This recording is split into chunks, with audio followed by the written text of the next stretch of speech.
books like memoirs, biographies, and autobiographies are like the backbone of a people's history, um, a people's story, a people's culture. And I sort of respect these types of books. There's so much, there's so much to learn from them. They sort of fill out the outline of our history. Welcome to Oral Tradition and another adventure in Guyanese literature. Let's also welcome a prolific writer from the town of Linden, Carmen Barclay Subryan. Carmen, welcome to the program. Thanks for having me. The time, I'm happy that you can make the time because you have sat down and churned out quite a number of books leading up to this one. Right? You churn out books like Blackwater Woman, Blackwater People, Blackwater Children. All right. Yes, yes, yes. Stepping on cracks, that's a very important one. Yeah, Cracks. connecting with my African roots, Yes. finding my roots and other stories. They're all on my website, demerarapress.com. And they're all fascinating stories. Some of them, as I said, like the one that I'm leading up to, that facts are stranger than fiction. And that's how come we have this awesome photograph of a pretty young lady on the cover of your book. Look at that shot. That is lovely. You had an admirer. Legacy, a woman's journey to healing. Tell us about this strange fact. How you got hold of the Well, photograph. yes. I was leaving Guyana in 1968, coming to America, and I was in a little plane headed for Trinidad because at that time we had to go to Trinidad or some other place and get the big plane for New York. Most of the time we had to overnight. So a young man sat beside me. And next thing you know, we struck up a conversation. And that picture is one that he took when we were getting on the plane for New York from Trinidad. I was in Trinidad. And the picture actually had lots of people beside me. But I asked my nephew, who's my computer person, to edit it out, edit all that stuff from around me, so I just have this very singular picture. And it was a last minute decision because I had already decided that a picture I had in my fancy African dress with the head wrap, that would be the one that would be on that cover. But immediately, when he sent that picture to me in 2023, I think, or I guess when I started writing the book, we had contacted on Facebook. I tell you, Facebook is something. I have contacted so many people, so many of my friends from way back, and we got in touch. And he said, "I'll send you the picture." No, he said, "I have a picture of you." And I said, "No, how could you have a picture of me?" He said, "Yes, when you were getting on the plane, I took a picture." So I said, "Send it to me." And when he sent it, I said, "Yeah, those are my bags." I almost couldn't believe him. But then when I looked at the purses, I said, "I have other pictures with these purses. So I guess that's me." Because I guess it was just my back. And that's how that picture came to be on my book. I said, "This is the picture. It's just somebody leaving for another place, and the back view. That's a wonderful picture. I think it's pretty iconic. And and you're moving towards something new or something other. Yes, right. Yeah. A new adventure, a new destination, Hmm. definitely. Yeah. Facts are stranger than fiction. Yeah, Strange, very strange. Still, you have never met this guy since then. again. That's right. I spoke to him once. I met his family, incidentally, his wife and kids, at a funeral. That's where Guyanese meet each other these days. And I think what really happened was he, I saw the name on the program, and I said, this name is Lunk. And I'm going to ask this lady if she knows this Lunk, Vincent Lunk. And after I actually did, Mm, mm. and she said, I'm going to call him. He's in Guyana. I said, go right ahead so we'll have a conversation. And that's the only time we spoke. Oh, Yes, we've kept abreast on Facebook, but that's about it. yeah, yeah, Yeah, yeah. that's amazing. It's quite an amazing It story. is. It is. And you could have been a mistress, Mrs. Long. Oh, no, no, no, no. She was probably married at the time. No, don't you do that. Don't you do that. And then listen, I think he was going to New York and I was going to Washington, D.C. So when we got to when we got to New York, we split.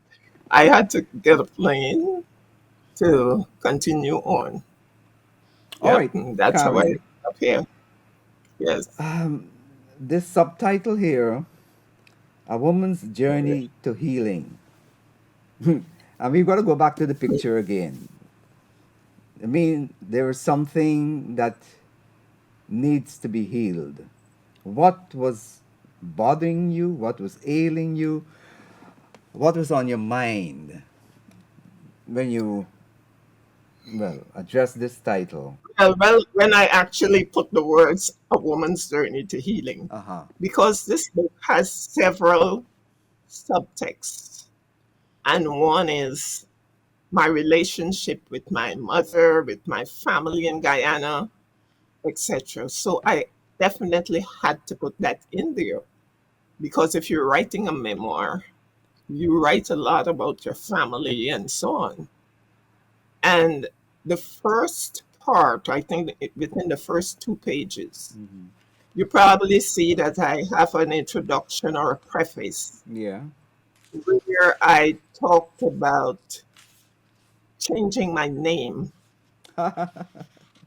Somebody asked me about that. They said, "No, why would you start the book like that?" I said, "Well, you have to have a hook.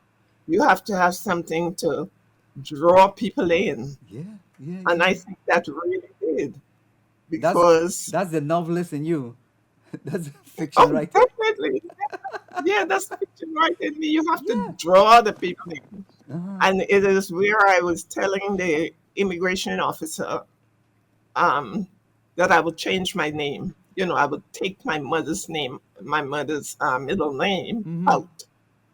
She asked me, this is the time if you want to change anything, you should do it now. I said, well, I don't want my middle name. And she never asked me anything. Mm-hmm. She just took it out. Yeah. And I was really happy because to me, that was my last connection to the pain. I was ready to move forward. Yeah.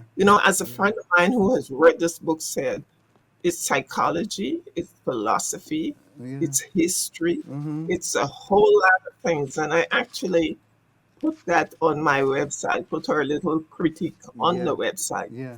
because really it is everything. Mm-hmm. And I mean, I didn't even tell all. As a Guyanese say, you tell half and leave Yeah. half. Yeah. Talk I half, didn't tell all. talk half and Half and leave half. Yes, yes, yes. yeah. But you get the message. Yeah. Yeah. Yeah. Yeah. Yeah. Yeah. Yeah, Yeah. you get the message. was The, not, the journey was not always the best. mm-hmm, The mm-hmm, first mm-hmm. journey I put it, and some of it, I would say about half of it is information you probably heard before. And you've Yeah, read some of yeah. my books, and you would recognize some of it.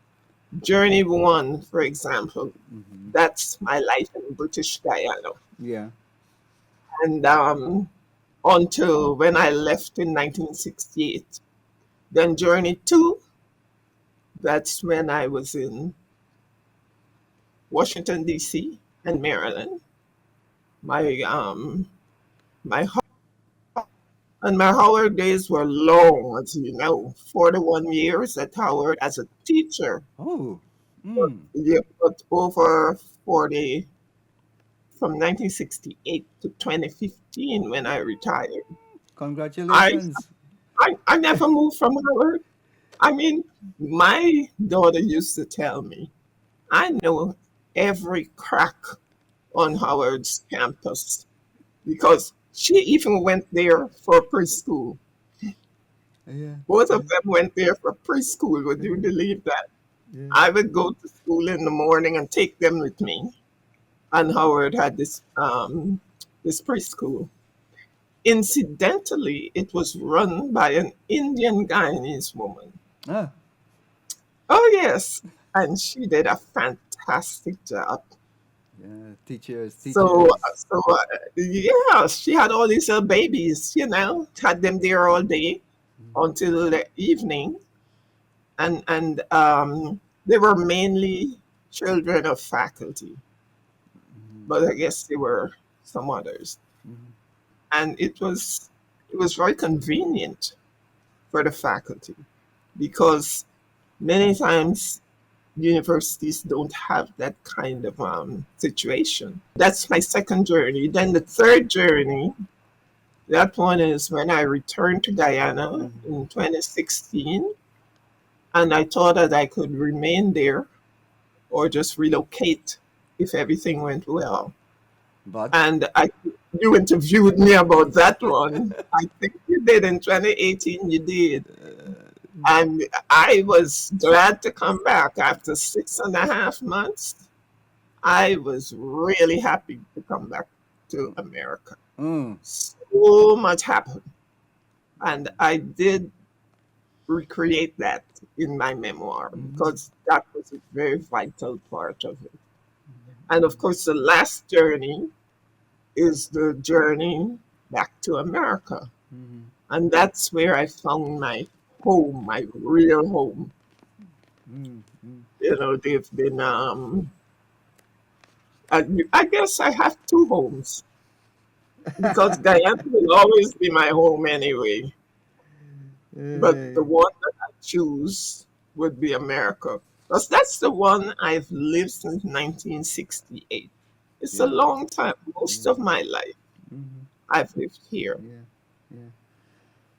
Um, Good memories, not so good memories. Yep. The title of the book, some that you had in your, you were dabbling with, learning to forget, yearning to forget. I mean, Yes, that's what I was wondering. First, I was going to put yearning to forget, yeah, learning to forget. But I mean, in a way, they're both important, yeah, yeah, you know. And I'm still learning to forget, but at least what I tell myself is that I found peace. mm, I've come right through these journeys, mm, mm, and I'm at a place where I'm happy